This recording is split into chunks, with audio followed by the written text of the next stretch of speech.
वैसे हमारे शास्त्रों में लिखा हुआ है कि मथुरा काशी ये काफी समय से जो है चली आ रही है, और आजकल की तो कच कौमती टीवी समाचार पर वोट वाले कह रहे हैं हमारी संपत्ति जो अभी से बना है।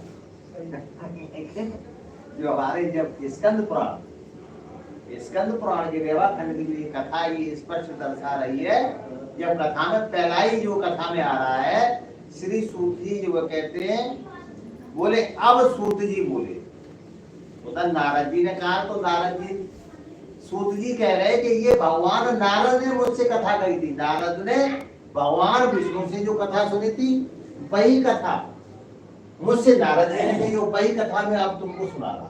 तो अब यहाँ से कथा वो सुना रहे कि किस प्रकार से श्री सूत जी बोले कि हे ऋषियों, पहले जिसने इस व्रत को किया सो सुनो कि काशीपुरी में सदानंद नाम का एक निर्धन ब्राह्मण रहता। स्पष्ट लिखा हुआ काशीपुरी का नाम, लेकिन आजकल तो कोई कच कहे तो मान कोई बड़ी बात है। तो ऐसा आनंद इस पृथ्वी पर भूख और प्यास से व्याकुल होकर नित्य घूमा करते थे। तब ऐसे दुखी ब्राह्मण को देखकर के भगवान जिनको ब्राह्मण अति प्यारे, ब्राह्मण प्यारे हैं, पंडित प्यारे ना है जो और दिमाग से निकाल दिए। विप्र जानत यही ब्राह्मण, जो वेद को जानता हूँ, जो भगवान को पूजता हूँ, वही वेद के समान होता है और उसी को भगवान प्यारे। जनाएंगे कि ब्राह्मण जाति को प्यारे हो तो उन्हें हिसाब भगवान पर गए सब प्यारे। स्पष्ट लिखा हुआ है कि जिनको जो निर्धन ब्राह्मण होते हैं, जो भक्ति करते हैं, ये शास्त्रों में लिखा है, जो ब्राह्मण जिन ब्राह्मणों ने भक्ति की, जिन ब्राह्मणों ने भगवान की सेवा की, वो हमेशा ही निर्धन रहे, और जिन ब्राह्मणों के पास संपत्ति आ गई वही जो है धर्म से भ्रष्ट हो गई, लिखा हुआ है। तो जो निर्धन ब्राह्मण होते, जो भक्ति करते हैं, ऐसे ब्राह्मण को जो है भगवान को ब्राह्मण अति प्यारे होते। ये कह रहे जना कि ब्राह्मण जाति प्यारी,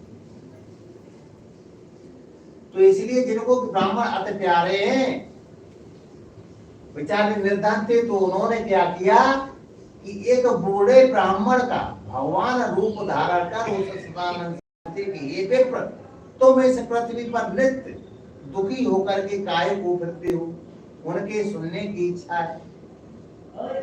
भगवान ने क्या किया कि ब्राह्मण का स्वरूप बना लिया, बोले सदानंद से कि ये विप्र, बड़ा दुखी लग रहे हो, वस्त्र भी फटे हैं, शरीर भी दुबला है, नित्य करने भी मालूम पड़ रहे थे, मस्तक पर चंदन है, तो तुम अपने दुख का कारण मुझे बताओ, मुझ पर तुम देख कर के ये सहा नहीं जा रहा है, आप अति दुखी निर्धन मालूम पड़ रहे।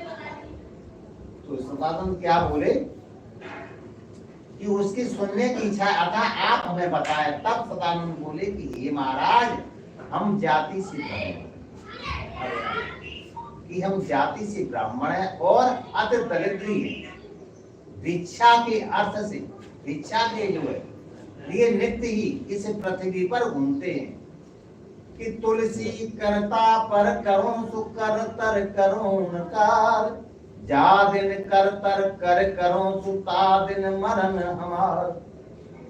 कि हे प्रभु, जिस दिन हम भिक्षा भूल जाए तो महाराज जी उस दिन शाम को हमको भोजन नहीं मिलेगा, हमारा परिवार भूखे मर जाएगा, इतने दरिद्री और दुखी हैं। हे नाथ, दुख दूर करने का, और हे प्रभु यदि आप मुझसे कुछ पूछ ही रहे हो तो मेरा इस दुख दूर करने का कोई उपाय हो, आप यदि जानते हो। ऐसा नहीं कि बहुत से आगे पंडित जी हमें बताए थे, वो हमारे समझ में जो काम हमारा है कि ना है, डायरेक्ट शब्द करते में आने की दक्षिणा दे रहे, लेकिन ऐसा नहीं, ये गलत है। ब्राह्मण से विष्णु से क्या कह रहे, हे प्रभु यदि आप जानते हो, पाबंदी नहीं, यदि आप जानते हो तो उपाय बता दें, अन्यथा कोई बात नहीं।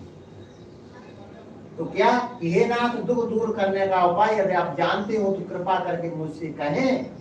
तब बोले भगवान बोले कि सत्य देव भगवान का पूजन करो, भाई तुम्हारी मनोकामना पूरी करेंगे। हे ब्राह्मण, तुम सत्यदेव भगवान का पूजन करो, उसी से दुख से छूट जाते हैं, मुक्त को प्राप्त होते। ऐसे व्रत का विधान सदानंद को समझाया और भगवान अंतर्धान हो गए। उन्होंने सदानंद जो काशी ब्राह्मण थे सर्वप्रथम, उनको